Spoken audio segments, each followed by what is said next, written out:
আজি মই আকৌ এটা নতুন ৰেচিপি লৈ আহিছোঁ দুবিধ কঁঠাল গুটিৰ পিটিকা চাওঁচোন আহক কেনেকৈ বনাওঁ প্ৰথমে মই কঁঠাল গুটিকেইটা শলাত ভৰাই লৈছোঁ লগতে লাগিব নহৰু বিলাহী এটা সৰু আলু এটা পিঁয়াজ জলকীয়া এতে শলাত ভৰাই লৈ কঁঠাল গুটিকেইটা অলপ পুৰি ল'ম পুৰি লোৱা কঁঠাল গুটিৰ পিটিকা খাই বহুত টেষ্ট লাগে আপোনালোকে এবাৰ ট্ৰাই কৰিবচোন এতিয়া নহৰু বিলাহী আৰু আলু এনেদৰে শলাত ভৰাই লৈ পুৰি ল'ম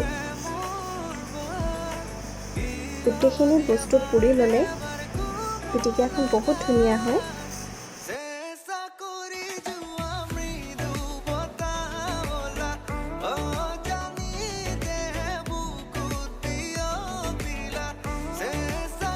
নহৰুটো পুৰা হৈ গ'ল এতিয়া বিলাহী আৰু আলুটো ভালকৈ সিজাকে ভাল কৰি ল'ম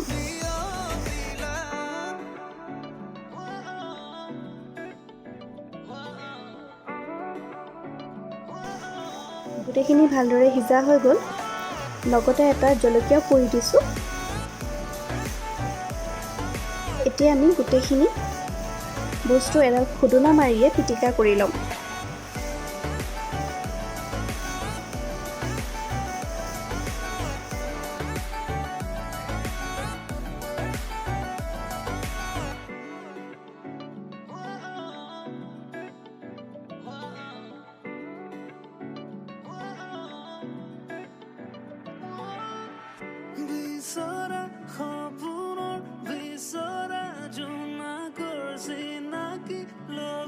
ভালদৰে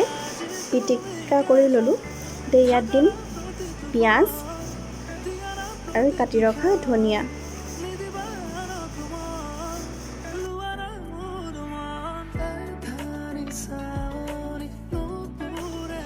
পিটিকাখিনি অলপমান নিমখ দিছোঁ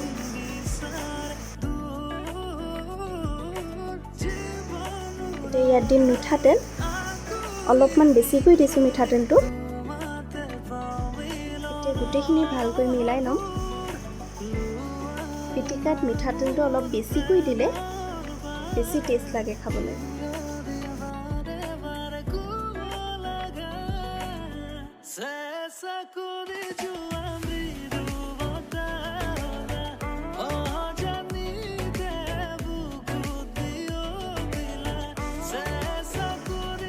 এতিয়া ইয়াতে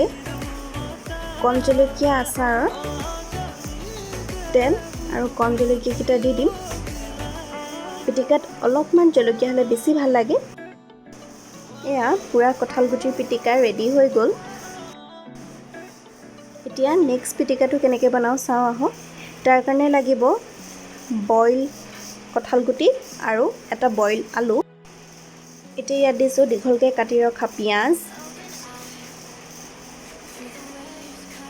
লগতে দিম পুৰি ৰখা নহৰু আৰু এটা জলকীয়া এতিয়া গোটেইখিনি ভালকৈ পিটিকা কৰি ল'লোঁ এতিয়া ইয়াত দিম খৰিচা 1 চামুচ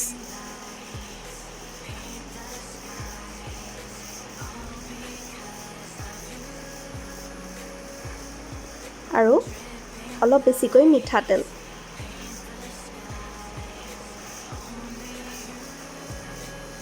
সোৱাদ অনুসৰি নিমখ